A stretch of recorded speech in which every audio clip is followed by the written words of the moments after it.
How's it going, you absolute chads and chadettes, and welcome back to the channel. Today, instead of just giving you guys like a 10-minute gameplay video with ALC settings at the end, I'm actually going to show you guys the settings right up front, and then I'm going to go through them one by one and tell you guys what they do and how they work so that you guys can find your perfect sensitivity. So without further ado, let's get straight into it. So here are my settings. This is what I'm currently playing on. I will make new videos if I do update my settings. And my per optic, everything above 1x is 1.2. Alright, so let's go through these one by one. Dead zone. So your dead zone is a zone in the center of your right stick where your stick doesn't register any movement. Increasing this can help you decrease stick drift, but it also makes your stick less responsive. Now, most people would tell you to start at 0 and then increase it until you don't have any stick drift. But my recommendation is actually to go as low as you can to where the stick drift isn't unbearable. Not to where you have no stick drift, but to where you have some stick drift, but it's still bearable. It might feel weird at first, but once you get used to dealing with that stick drift, your aim and particularly your recoil control are gonna feel so much better. So that's my recommendation. I currently have it at 1%. I have a relatively new DualShock 4 controller, so I may increase this as my stick drift gets worse, but right now I don't have much stick drift, so I'm able to keep it at 1% and it still feels fine. For outer threshold, I wouldn't worry about this too much. This is essentially a dead zone for the outside of your controller. So it can help if your controller is broken and something prevents it from registering your full stick movement. I would just keep this at the default 2%.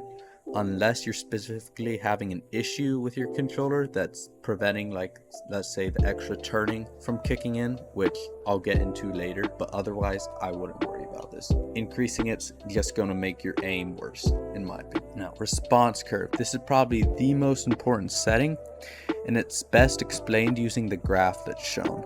The x-axis represents how far your right stick is pushed from the center, and the y-axis represents how fast your camera turns.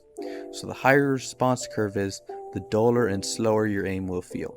And the lower it is, the twitchier and faster your aim will feel. 10 is a classic response curve and 0 is linear. This is largely personal preference. While I do think that linear is better, there's plenty of classic players that are absolute demons, so I would just go with what you prefer most. However, two things to note is that first, I would not recommend going above 10, as by that point it's just going to feel way too slow and dull. The other thing is that as you increase your response curve, as you can see right here, there's actually a built-in dead zone and that gets larger. So with a classic response curve, you can probably completely turn off your dead zone and not get any stick drift. So if you do play on a higher dead zone, definitely try completely turning off your stick drift because you probably won't get any stick drift. Now for your per optic settings, I would either recommend keeping this off or trying out each scope specifically in the firing range. Now I have everything above 1x on 1.2. I will admit I stole that from Finesse and I haven't touched it since. It works for me, but there's not much I can say about this. If you find that a certain scope is moving too fast or too slowly, try coming in here to adjust it. Usually it's going to be moving too slow. Maybe you'll want your Kraber sensitivity to be faster, so maybe you increase the 6x and 10x, but it's completely up to you. You're going to have to figure it out by trial and error. It totally depends on your sensitivity, and that's just something you got to figure out on your own. Now, for yaw and pitch. Yaw is your horizontal sensitivity, and pitch is your vertical sensitivity. Once again, this is largely personal preference. A higher sense will allow you to move around easier, but it will also be harder to control. I'll leave a Reddit post in the description with a chart for converting your normal sense to an ALC sense, if you're coming from normal sense and you want to use that as a starting point. The other thing to note is that you may want to have your pitch slightly lower than your yaw. I do personally believe that having them the same is better, but it once again is personal preference. The only thing is I would never put my pitch higher than my yaw. I don't believe that's going to be helpful. So either keep it the same as your yaw or maybe slightly lower. Now, turning extra yaw and pitch. These settings add extra sensitivity when two conditions are met. One, that your stick is pushed fully to the max, in other words, when you're turning as fast as you can, and second, when aim assist is not active.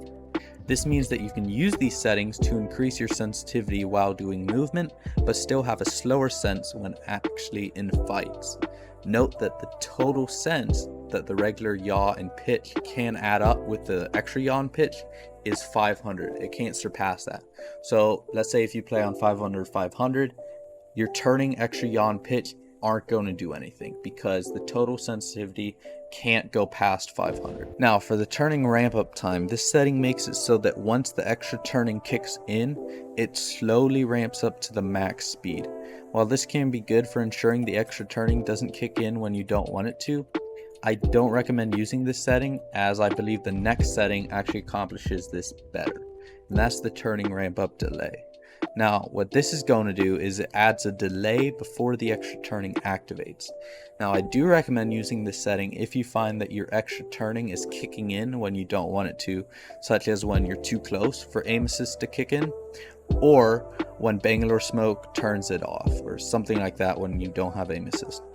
I keep mine on 16%, which is just high enough to where it doesn't activate when I don't want it to, but it's also fast enough to where I can do quick 180-degree turns for zip jumps and tap strafes. Now, for the ADS yaw and pitch, I'm not going to spend too much time on the ADS settings as they're largely the same as the hip fire. Once again, you can use the chart in the description to convert your non-ALC sense to ALC, and as I said earlier, I wouldn't recommend having your pitch higher than your yaw. Other thing is, I would never go with an ADS sense above 200. There are some absolute demons out there that do it, but I don't think that's practical for most players, and that is your regular sense, not with the extra yaw and pitch. Now for the extra yaw and pitch, this is useful when trying to catch up to a target that's moving too fast, such as someone taking an octane jump pad, or when trying to flick to a target. So I have this on 100, and that helps me catch up to targets or flick to targets fast, and it helps my aim in my opinion.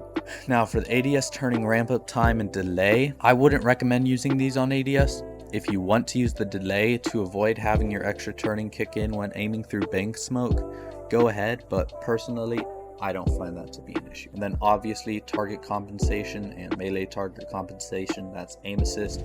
You want to have these on unless you're a demon like Moose. Always have these on. There's no point in turning these off.